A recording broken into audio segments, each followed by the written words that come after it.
The thing about crisis is it doesn't knock before it enters. It doesn't ask for permission. It doesn't ask us, hey, is this an okay time for your life to come crashing down? It doesn't do that. Crisis happens. I hate crises. I despise them. But yet I have learned that my life has been shaped more by crises than it has comfort. An author I was reading recently called these crises the form of humiliating realism. Humiliating realism is what a crisis is. It reduces us to humanity. It reduces us to a feeling of helplessness. It reduces us to the fact that it can be somewhat humiliating that this is real life. We were on autopilot. We were on cruise control.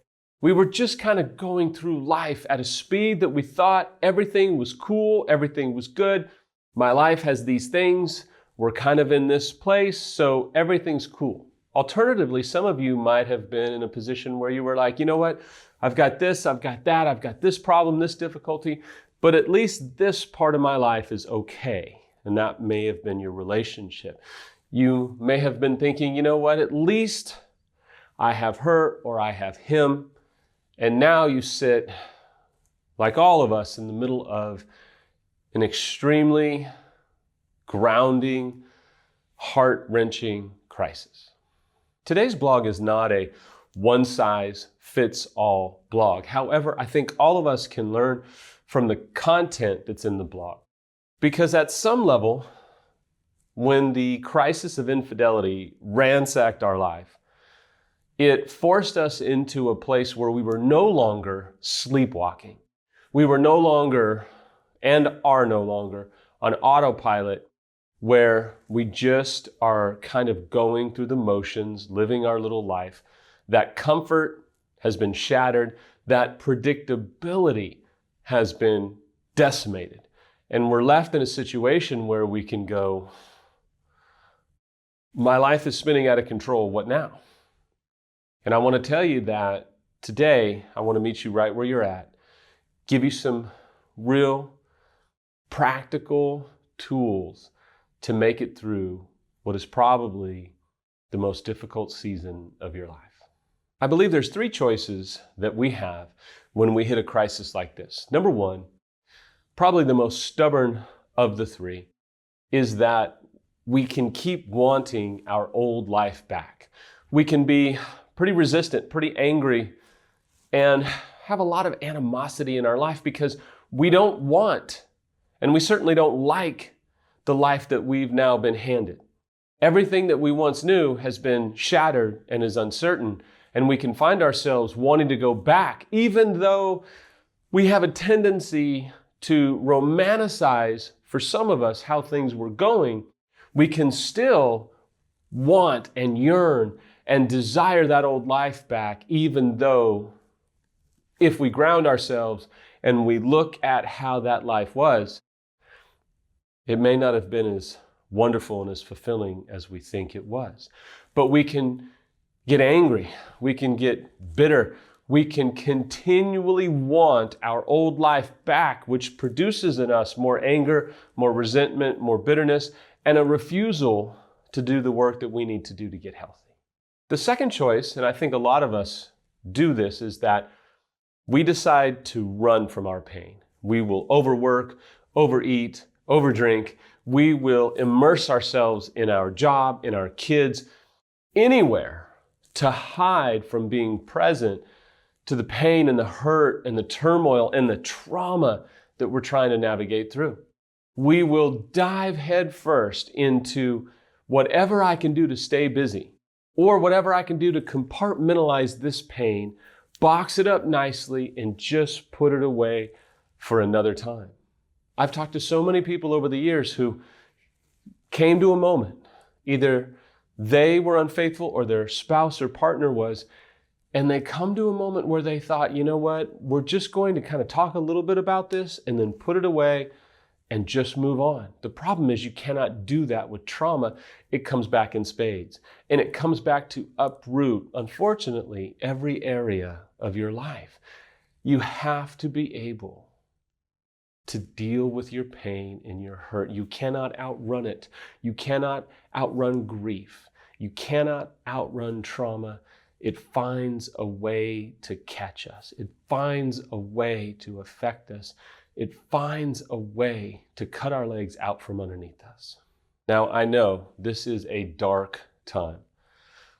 Here's the thing about darkness. There's a shirt out there in the social media world that's called "Darkness is a Hell of a Coach." I don't know who created it or whatnot, but I love the idea. And the fact is, just because you're walking through darkness doesn't mean that there is no meaning or purpose or redemptive nature to this darkness. See, we hate darkness because darkness doesn't fix anything. Darkness is where transformation happens. We want to try and fix people or our spouse or partners. We want to try and fix the situation. We want to try and fix the perception that people may have of us rather than having to fix ourselves.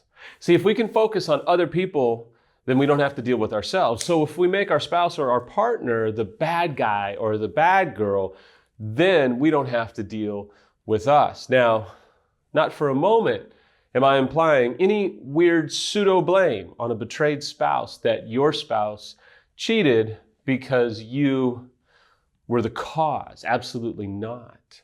But there comes a point where we have to relinquish the desire to control what our partner does and realize, you know what? This is dark, this is hard. I'm not going to try and fix them. I'm going to work on me. You see, it feels good in our pride to fix things. You cannot fix your spouse or partner when you're going through this type of crisis.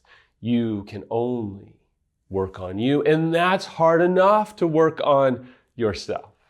I know what you may be saying is, Sam, I don't think you're underscoring enough how afraid I am of what I'm facing. Man, I get it. Here's the thing about darkness.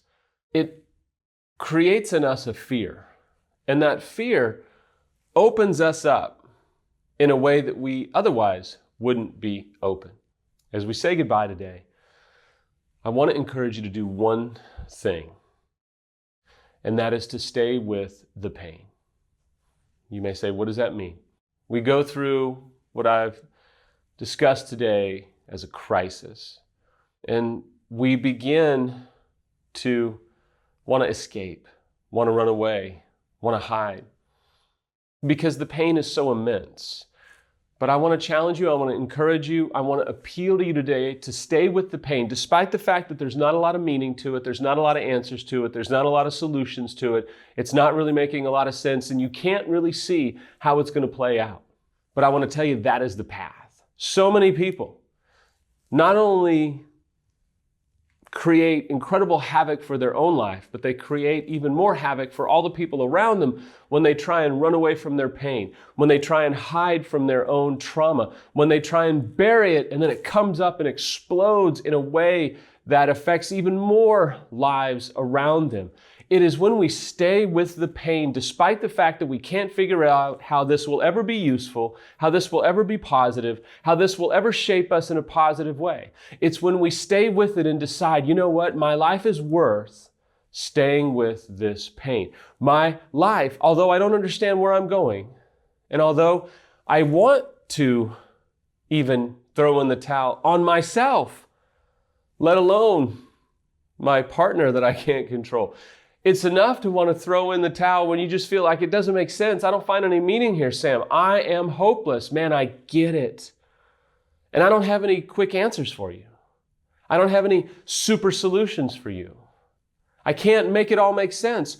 I can tell you that your life, though, is worth the passion. It's worth the courage. It's worth the bravery. It's worth the refusal to give up on how somehow this can bring healing to your life, to other people around you. But you have to stay with it. You cannot outrun it.